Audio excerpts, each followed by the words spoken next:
हासिनी बिल्कुल अलग तरह की लड़की थी। इस जमाने की लड़कियों जैसी बिल्कुल भी नहीं। वो एक बेहद खूबसूरत लड़की थी। उसने अपनी इंजीनियरिंग की पढ़ाई भी पूरी कर ली थी और तुरंत एक कंपनी में नौकरी हासिल कर ली। और आज उसे पहली तनख्वाह मिली थी जो वो अपनी बहन मालिनी को दे रही थी। ये तू मुझे क्यों दे रही है? बैंक में डाल, तेरी शादी के काम आएंगे। अपनी बहन की बातें सुनकर हासिनी शर्मा गई और जब वो हंसी तो उसकी बहन को बड़ी खुशी हुई। शादी पहले तुम करो फिर मैं करूंगी, नहीं तो एक साथ कर लेते एक ही मंडप में, मुझे प्रॉब्लम नहीं है। फिर कुछ ऐसा हुआ कि एक लड़के आकाश के माता पिता उसके साथ बेंगलोर से हासिनी को देखने के लिए आए। आकाश और हासिनी ने एक दूसरे को पसंद भी कर लिया और फिर एक शुभ दिन उनका झटपट विवाह भी संपन्न हो गया। अब हासिनी को जाना था अपने ससुराल। विदाई के समय दोनों बहनें एक दूसरे से लिपट कर रोने लगी। मालिनी ने खुद को संभाला। हासिनी रोना बंद कर, वहाँ आकाश तेरा इंतजार कर रहा है। दीदी, तुमने मुझे पढ़ाया लिखाया और बड़ा किया, मैं तुम्हें अकेले कैसे छोड़ के जाऊं? प्रिय, भगवान ने मेरा जोड़ीदार भी कहीं ना कहीं रखा होगा ना। और अभी ये सब सोचने का समय नहीं है। अभी तो आकाश के बारे में सोच, अपने ससुराल वालों के बारे में सोच। आज से उनका घर तेरा घर है, मेरी चिंता मत कर। वो समझा तो रही थी लेकिन उसके भी आंसू लगातार बह रहे थे, जिन्हें देखकर हासिनी फिर से रोने लगी। क्या मैं तुम पर बोझ बन गई हूँ? क्या शादी करके मुझसे छुटकारा पाओगी? बोझ नहीं है हासिनी, बहन होने के नाते ये मेरा फर्ज था और मैंने मम्मी पापा से वादा किया था कि एक माँ बनकर तेरा ख्याल रखूंगी।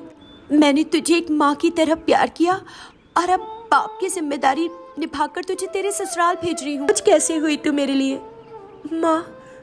इतना कहकर वो अपनी बड़ी बहन के पैरों पर झुक गई।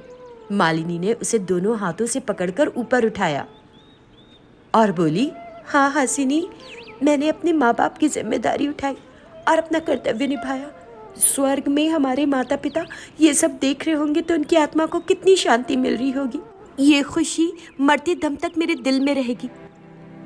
तभी आकाश की माँ जयंती वहां आई और मालिनी, शुभ मुहूर्त निकला जा रहा है, हासिनी को उससे पहले ससुराल में प्रवेश कर लेना चाहिए, तो हम लोग चले। हाँ ठीक है, मैं भेज रही हूँ आंटी। ये सुनकर जयंती वहां, तुम यहाँ अकेले क्यों रहना चाहती हो? तुम मेरे साथ ही चलो ना प्लीज। मालिनी बिना कुछ जवाब दिए हासिनी को कार की तरफ ले गई। उसने हासिनी का हाथ आकाश के हाथ में दिया। दोनों कार में बैठे और वहां से चले गए। हासिनी और आकाश घर में दाखिल हुए और अब हासिनी एक संयुक्त परिवार में जीना सीख रही थी। जैसे जैसे दिन बीत रहे थे, हासिनी की सास उसे बड़ों से कैसे बात करनी है, कैसे व्यवहार करना है, किचन को कैसे देखना है, खाना कैसे बनाना है, ये सब कुछ उसे बता रही थी। हासिनी को उनकी हर बात पर टोका टाकी पसंद नहीं आती थी और इसीलिए उनकी हर बात पर बहस हो जाती थी और आकाश दोनों को कंट्रोल करने के चक्कर में पिस रहा था। कुछ दिन बीत गए। एक दिन आकाश मन ही मन सोचने लगा। दिन, महीने और धीरे धीरे एक साल बीत गया, लेकिन इन दोनों में से कोई भी एडजस्ट नहीं करना चाह रहा। हासिनी अपने हिसाब से काम करती है और माँ से नफरत। मुझे कहती है कि हम अलग घर में रहेंगे। मुझे आज गुस्सा आ गया और उस पर चिल्ला पड़ा। हासिनी अपना बैग उठाकर अपनी दीदी के घर चली गई है। अब क्या करूं मैं? वो सुबह हुई बात के बारे में सोच रहा था। उधर हासिनी के इस तरह अकेले आने पर मालिनी घबरा गई। मालिनी ने उससे पूछा कि क्या बात हुई, तो उसने अपनी बहन को ससुराल में हुई एक एक बात बता डाली और मालिनी से कहने लगी कि वो उसे जहर दे दे, तभी वो वहां जाएगी। दीदी, मुझे जहर दे दो, मैं जहर अपनी सास के खाने में मिला दूंगी और उनसे छुटकारा पा लूंगी, फिर ही मैं उस घर में चैन से रह सकूंगी। अपनी बहन की बातें सुनकर मालिनी ने उसकी ओर देखा। हाँ, अगर तुमने मुझे जहर नहीं दिया तो मैं वहां नहीं जाऊंगी। आगे तुम्हारी मर्जी है दीदी, सुन ली ना मेरी बात? अगर तू ऐसा करेगी तो हम दोनों को जेल हो जाएगी ना। ये कोई सही उपाय है क्या? बोल, तेरे को अक्ल नहीं है? तो फिर अपनी शादीशुदा बहन को ना यही रख लो, ठीक है? रुक ना एक मिनट। मालिनी समझ गई कि उसकी बहन उस समय कोई भी बात सुनने की हालत में नहीं है और इसीलिए उसने कुछ और तरीका अपनाने के बारे में सोचा। उसने ऐसे दिखाया जैसे उसे कोई आइडिया आ गया हो।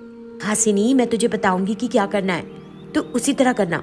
ठीक है, मैं वैसे ही करूंगी। ये सुनकर मालिनी रसोई में गई और कुछ सफेद पाउडर लेकर आई और हासिनी से बोली, हासिनी, ये चूर्ण रोज अपनी सास के खाने में दे दे, तो वो तुरंत नहीं मरेगी बल्कि धीरे धीरे मरेगी और सबको लगेगा कि वो किसी और वजह से मर गई और किसी को शक भी नहीं होगा तुझ पर। हाँ, समझ रही है कि नहीं तू? हासिनी ने खुशी से उस चूर्ण को देखा। मालिनी फिर बोली, अगर तू इस तरह करेगी तो किसी को शक नहीं होगा।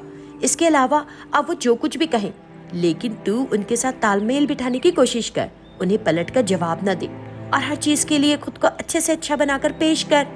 थोड़े शिष्टाचार दिखा मेरी बहन, सब ठीक हो जाएगा, देखना।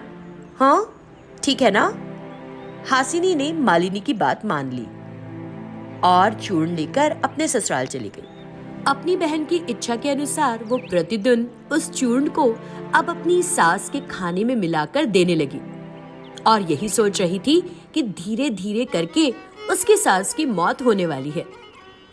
साथ ही वो अपनी सास के साथ अब बहस नहीं कर रही थी, बल्कि वही कर रही थी और उस तरीके से कर रही थी जैसा उसकी सास उसे करने के लिए कहती थी। दिन बीतते जा रहे थे। सास बहू दोनों के ही जीवन में परिवर्तन आने लगा। हासिनी उस चूर्ण को अपनी सास के खाने में रोज मिला रही थी, लेकिन अब वो दोनों माँ बेटी की तरह रहने लगी थी। उसकी सास को भी धीरे धीरे हासिनी का स्वभाव समझ में आ रहा था। हासिनी अब उस परिवार का हिस्सा बन गई थी। अब उनके बीच लड़ाई होना बंद हो गई थी। समय बीतता जा रहा था। अब हासिनी को लगने लगा था कि कहीं उसकी सास मर तो नहीं जाएगी। अब वो अपनी सास के साथ रहना चाहती थी। वो तुरंत मालिनी के पास गई। दीदी, तुमने जो चूर्ण दिया था वो एक स्लो पॉइजन था, लेकिन मुझे उसका एंटीडोट चाहिए। मैं अपनी सास को मरते नहीं देखना चाहती। वो तो मेरी माँ की तरह रहती है। उसकी बात सुनकर मालिनी की हंसी छूट गई और वो बोली, कैसा जहर? मैंने तो तुझे शुगर पाउडर दिया था हासिनी। जब उसने कहा तो हासिनी ने गहरी सांस भरी। जिस तरह से उसकी बहन ने उसकी मदद की थी, उसके लिए हासिनी बहुत खुश हुई और वो सुकून की सांस लेकर अपने ससुराल वापस लौट गई। वीरभद्रपुर नाम के गांव में हर साल वे श्री राम नवमी का त्योहार बड़ी धूमधाम से मनाते हैं और उस दिन सीता और राम के विवाह का समारोह करते हैं। इसके तुरंत बाद वे ग्रामीणों को खाना खिलाते हैं और फिर सभी अपने अपने घर चले जाते हैं। उसी दिन शाम में उस गांव में रहने वाली दो बहनें वेदा और सत्या अपने अभिनय के माध्यम से सभी को राम की कहानियां सुनाती हैं। आसपास के गांव के लोग भी आकर उनका कार्यक्रम बड़े शौक से देखते हैं। सीता और राम की कहानी को अभिनय के द्वारा इतना सुंदर दिखाना, ये दोनों बहनों के अलावा कोई इतने अच्छे तरीके से नहीं कर सकता। ये सच है, छोटी छोटी थी तब से लीला करती आ रही हैं। इस पूरे नाटक को वो गाकर और अभिनय करने में पूरी तरह पारंगत है और जिस तरह से वो कहानी के बीच में कुछ ऐसी बातें कहती हैं कि सबके चेहरे पर मुस्कान आ जाती है, उसे हर कोई बड़ी आसानी से समझ लेता है। मैं जहाँ कहीं भी रहूं, रामनवमी पे जरूर आता हूँ। इस तरह वे दोनों उन बहनों के बारे में बात कर रहे थे। उनकी बातें सुनकर वहां खड़ा एक व्यक्ति गिरी बहुत चिढ़ गया। गिरी शुरू से ही वेदा और सत्या से ईर्ष्या करता था। वो किसी भी बात में इन दोनों बहनों के विरुद्ध ही बोलता था, लेकिन दोनों बहनों ने कभी गिरी से कोई बैर नहीं रखा। उन्होंने उससे हमेशा अच्छा व्यवहार करने की कोशिश की, लेकिन तब भी गिरी उन्हें बुरा ही समझता रहा। इसी तरह एक साल और बीत गया। रामनवमी का त्योहार फिर आने वाला था और गांव के बुजुर्ग त्योहार के जश्न के लिए बढ़ चढ़कर तैयारी कर रहे थे। ग्राम प्रधान ने वेदा और सत्या को अपने पास बुलाया और कहने लगे, देखो वेदा और सत्या, इस बार पड़ोस के सभी बुजुर्ग देखने आ रहे हैं तुम्हारी रामलीला, तो हमेशा की तरह इस बार भी बहुत अच्छे से करना अभिनय बेटियों, ठीक है ना? आप इसकी चिंता ना करें, इसे हम पर छोड़ दें। हम इसे इस बार और सफल बनाने का प्रयास करेंगी। हाँ, वे दोनों ग्राम प्रधान से कहने लगी। तभी लंबे लंबे डग भरता हुआ और गुस्से से तमतमाता चेहरा लेकर गिरी वहां आया। मुझे आप लोगों से कुछ बात करनी थी। हाँ हाँ कहो, इस बार गुड़ का पानी बनाना तुम्हारी जिम्मेदारी है, सबको पसंद आए ऐसा बनाना। जब उन बुजुर्ग ने इस तरह कहा तो गिरी को गुस्सा आ गया। वो बात नहीं है। फिर? मैं बचपन से रामलीला देखता आ रहा हूँ और मैं जानना चाहता हूँ कि क्या इस गांव का कोई ऐसा नियम है कि दोनों बहनें ही इसे कर सकती हैं? क्या आपको लगता है कि किसी और को नहीं पता कि रामलीला कैसे की जाती है? इस बार मैं ये जिम्मेदारी लेना चाहता हूँ, मैं और मेरे दोस्त। गिरी ने ऊंची आवाज में कहा। उसके ऐसे कहने पर उन बुजुर्गों को समझ नहीं आया कि वो क्या जवाब दें। वे जानते थे कि गिरी वेदा और उसकी बहन को पसंद नहीं करता और इसीलिए वो उन्हें हटाकर खुद अभिनय की जिम्मेदारी लेना चाहता है। तभी वेदा आगे आई और बोली, प्रधान जी, गिरी जो कह रहा है उसमें कुछ गलत नहीं और गांव के लोग भी कुछ नया देखना पसंद करेंगे, इसीलिए इस साल इन्हें ही करने दीजिए। हम तो हर साल करती हैं और हमने आज तक किसी और का अभिनय देखने का आनंद भी तो नहीं उठाया, इस बार उठाएंगे। क्यों सत्या? वेदा ने समझाया। वेदा ने जब खुद ही ऐसे कहा तो बड़ों को समझ नहीं आया कि अब क्या कहें। वे अच्छी तरह जानते थे कि गिरी को अभिनय करना नहीं आता।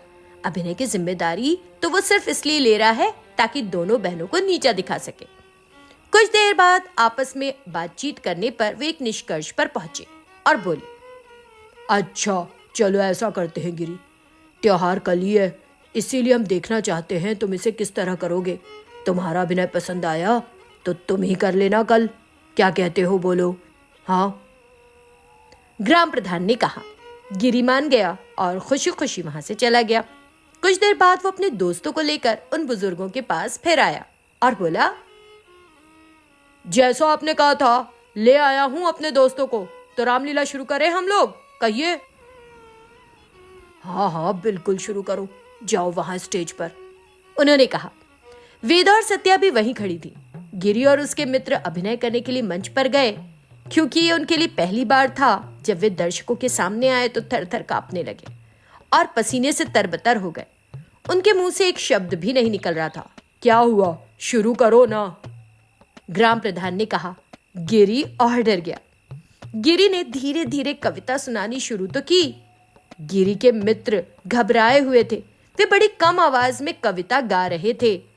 थोड़ा जोर से बोलो, सुनी नहीं पा रहे यहीं खड़े, उन्होंने ऐसा कहा तो गिरी के पसीने छूट गए। दूसरी तरफ से वेदा और सत्या ने गाना गाना शुरू किया और उन्हें इशारा किया कि वे उनके गाने पर सिर्फ होठ हिलाएं। सत्या और वेदा मंच के पीछे चली गईं और गाना गाने लगी।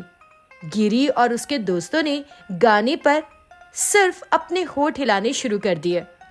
पूरी लीला समाप्त होने तक वेदा और सत्या ने उनका साथ दिया और गाती रही। बुजुर्ग भी समझ गए थे कि सत्या और वेदा ही गा रही हैं, लेकिन उन्होंने ये जाहिर नहीं किया और बोले, गिरी तुमने अच्छा गाया और अभिनय किया, कल का कार्यक्रम तुम ही कर लो। वे कहकर जा ही रहे थे कि गिरी ने उन्हें रोका और बोला, हमें क्षमा करे, हर बार की तरह इस बार भी वेदा और सत्या ही कर ले, हम नहीं कर पाएंगे, उसने कहा और अपने दोस्तों के साथ वहां से चला गया। अगले दिन रामनवमी का त्योहार था। सुबह से दोपहर तक बड़ी धूमधाम से लोगों ने रैली निकाली, खाना खाया, सब अपने अपने घर चले गए। शाम में वेदा और सत्या ने फिर से रामलीला का कार्यक्रम आयोजित किया और बेहतरीन प्रदर्शन किया। वेदा और सत्या ने गिरी को सबके सामने अपमानित होने से बचाया था, इसलिए गिरी ने अपना दिल दोनों बहनों के लिए साफ कर लिया, उन्हें अपनी बहनें मानने लगा और उनके साथ प्रेम से रहने